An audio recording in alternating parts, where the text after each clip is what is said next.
Well, this year, like the field we're in, we had it rye last fall, and then we sprayed and killed this spring and just planted right through it. We didn't roll it down or anything, just sprayed it and planted through it. And I'm not trying to brag because these are mine, but these are probably the biggest beans, the best looking beans around.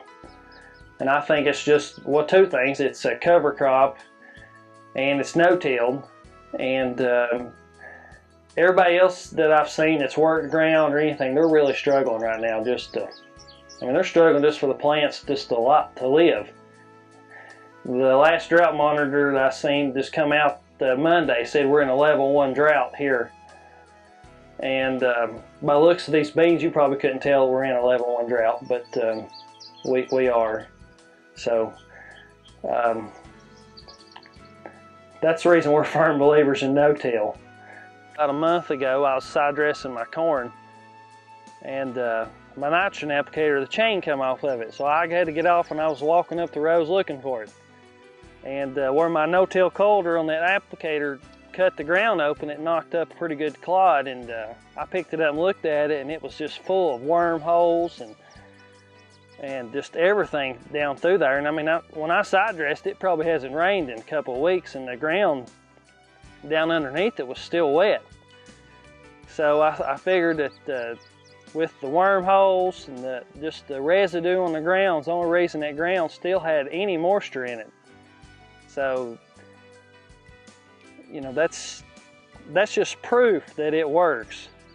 And I mean, if you look here, you could see our ground is this field anyway is 100% coverage. I mean, there is no bare ground exposed.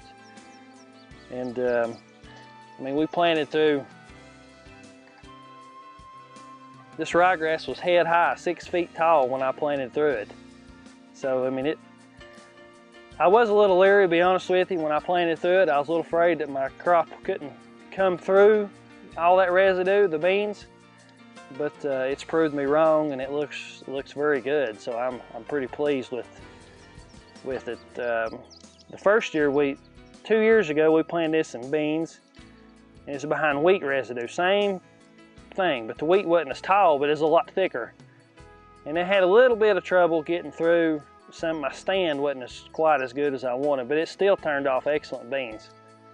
And you know, with beans, you don't have to have every seed doesn't have to come up to still make a good yield. So it just really works good if you can have some kind of cover to cover your ground up. But to me, no-till is just about the only way to go. It works on my farm, so what I'm doing. You know, I can't speak for everybody, but it does work for me. You know, I like to say, every time you go across that field, it costs you money, whether you realize it or not. Diesel fuel is $3.20 a gallon or something like that, and you've got a tractor that'll burn 50 gallons a day out here disking ground, and you know, that adds up in a hurry. And that's the way I like to look at it. You know, I've got a sprayer that's 65-foot boom, so we can spray 40 acres in an hour, versus it would take you all day to disc 40 acres and get it ready. You know, my dad can spray 200 acres a day. My dad runs the sprayer, and he can spray 200 acres a day, and that same day I could be planting right behind him with my planting it with my no-till corn planter. And within 2 days, I could have 200 acres planted, versus if you're working ground and doing all that, it'd take you 2 weeks to plant, to get ready for that. So, you know, to me, time is money. And if I do not like to work ground, I just don't see much benefit in it. And I like for my planter to go through the field and get it done, get it over with. And because I've got lots of other stuff to do, and it just seems like that's just more economical. And I don't have all that machinery cost that everybody else does. You know, I might have a little more machinery cost as far as in my planter or my sprayer, but that helps me to be more efficient and cover more ground in a day by having you know, good no-till equipment. If there is one thing that sort of disturbs you a little bit maybe about no-till is if you want to get in the fields early, sometimes that's not going to be your best option. I have jumped the gun many a times and go out there and try to no-till in the cold ground covered up in residue, and then you wonder why your seed, you only got a stalk here and a stalk there that comes up. It's just because the ground's just not warm or it's too wet. But you're better off to wait till very last week in April or 1st of May for it to, because the ground, it just takes that long for the ground to really get warmed up. And that's one thing good about working with my father is he is definitely up to change.